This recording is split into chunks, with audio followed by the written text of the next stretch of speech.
Yes. Is it true about what he does to you? Yes. Does he beat you? Yes. Why do you stay with him? Because I love him. Even if you deny having an eating problem, as your sister believes you do you at least admit the reason you're thin is because you have stress in your marriage? Yeah, I've got a lot of stress. Isn't that a sign that you should make some changes? Yes. But I don't feel it's gotten so bad that I can't handle it, control it. I'm sorry, I don't see how she can say that. Sally, I have to tell you, just this morning, he grabbed her by the hair and was throwing her around her hotel room. And she had to come down to my room because she was afraid to be with him. And you don't think there's a problem? There's a problem. I mean, I feel we need to get counseling, marital counseling.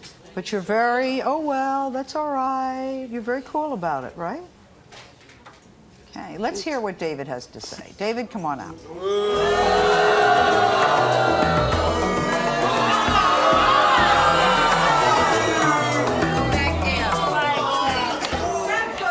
Now, David, you've admitted to our producer that there's been domestic violence in the home. Yes, I have. And that you've been violent with your wife. Yes, I have. Why?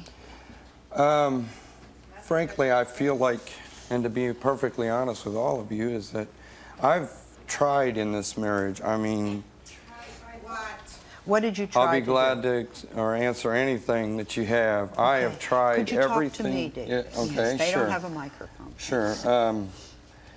I've tried to. For 10 years, was married to a man who abused her. She says that that caused her to become anorexic. She told us that after a while, she didn't want her husband to have to bother killing her, so she would just waste away. At her lowest point, she was down to 87 pounds. You're how tall, Cindy? I'm about 5'2.5". 5'2.5". Tell me about your marriage and tell me what the man did to you. He did everything. I lived at the time in a 5-room apartment. He beat me from wall to wall, including the pantry. He dragged me in cars. He pulled guns at me. He threw me off the bed. I can't remember everything. He did so much. I don't know what he didn't do to me. This is what you see is the result. Cindy, explain how being a victim of abuse, either emotional or physical, what happened with the food? How did that work? Some of us don't understand that. Well, I grew up and I learned if you can sit down and eat and relax, that's healthy. Well, what I was living wasn't healthy with that man. And I was so afraid of that guy killing me. And like nobody knew, my family or friends, what was going on in the house. And my life was like perfect. We had cars, we had the stuff. Why didn't you tell your family? He isolated me from them. He wouldn't let me talk on the phone to people or nothing. He would, one day, my face was black and blue because he threw the phone at me. And anyway, so I figured the only way I could try to let somebody know is just to go to nothing because I felt like nothing. I didn't have his love. I didn't feel the love from my family and friends. I didn't even feel like I loved myself. And it was terrible. There was a point where you would eat. She has been anorexic for about 8 years. And I first noticed Gretchen being anorexic when she returned from school. She was a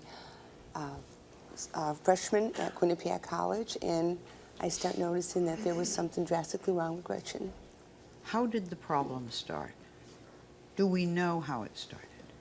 I wish I knew how it started. I really don't have a solid answer. I have many ideas, but I do know that as a child she grew up with a father that disliked heavy people. He hated heavy people. Yes. Would he say to her, it's ugly to be fat and don't do that and so forth? Because remember we said that it's controlling and sometimes it's a husband, sometimes it's a brother, sometimes it's a father, right? Yes. Describe Gretchen's behavior. Does she eat at all? At the present time? Mm-hmm. At the present time, Gretchen has a very difficult time eating anything because of her organs will not accept food. She's mostly on liquid diet.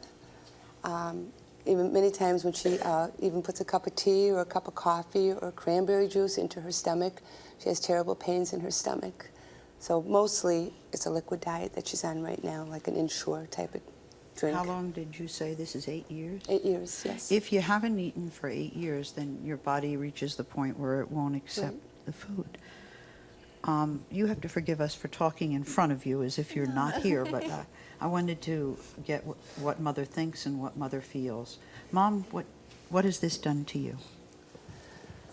It's a horrible disease, and it's very, very painful for me because I'm watching Gretchen every single day of her life take her life.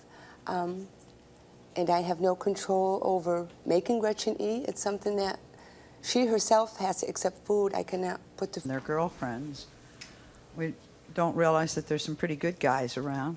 Kevin, you're here because you're worried about your girlfriend, Phyllis. What's going on with Phyllis? Phyllis looks very thin. She's killing herself. Okay. She hasn't eaten solid food in 6 days. Correct. How does she survive? Coffee. Coffee. That's it. Phyllis, is there a problem? I've had a problem my whole life. And I've basically been underweight since 6 on. I did what Jeannie did. I did diet pills, you know. I got off them because I was married at the time. My husband wouldn't put up with them. And I got away from them, and then I just get into other things. You know, the hurt, the anger, I don't know how to deal with it, and I deal with the hurt and anger by hurting me. If you're a woman in this world, many times you feel you have no control. None. Like you were saying about your family. No control. So if you can't control anything, you can take laxatives or take diet pills or stop eating. Somehow you're going to get control. Is that the feeling? Yeah. Somehow. This is my control. You said you've been like this since you're 6, but Kevin feels he's watching you die in front of his eyes. Is the situation out of control? Yeah, since my daughter, it's been getting worse. The birth of my 21-month-old daughter. How many, do you have more than one child? Yeah. You do. Since I have a 9-year-old boy, too. You have 2 children. Yeah. He doesn't live with me. Do you think they need a mother? The woman. As recently as a year ago, Melinda looked a lot different. Her weight had plummeted to 85 pounds, and she once went 3 months without eating one single thing. That was her record. Melinda, tell us about your eating disorder. How did it start? Well, I think it started back when I was about 15. I had been sexually abused as well as physically abused, so I can really relate with everyone on here. And I was, at that time, it started as a means of control. You know, I couldn't control what was happening to me as far as, you know, how I was getting treated day to day. You know, one day I was too fat, the next day I was too skinny is what they were telling me. Being physically abused, and I was... There was also a rape. Yes, I was raped. Paula Levine. Eating disorders, they're not about food, right? I think you can hear that. I hope you have heard that. There's a small component that's about food, and certainly dieting is a big culprit. And those of you who began with that innocent diet, right, in the first 5 pounds, know that food enters into it at that point, but it's so much more about family relationships, about depression, about emotions. This is really an emotional disorder. What I'm seeing with this group is so much fear. 2 things really, so much fear and so much depression. Every single person on this panel, I think except for Melinda, is depressed, and we haven't talked very much about depression. Well, the people who are with these people would have very good reason to be depressed, I would think. The people who are with them would be depressed, and I think they're Also. depressed themselves. And I think that's one thing that everybody has to take a look at, is where all of that sadness comes from. Another thing is anorexics are actually in some ways saving themselves. It may appear as if they're killing themselves. There's something to be said for the fact that there's a kind of salvation here. Everybody really is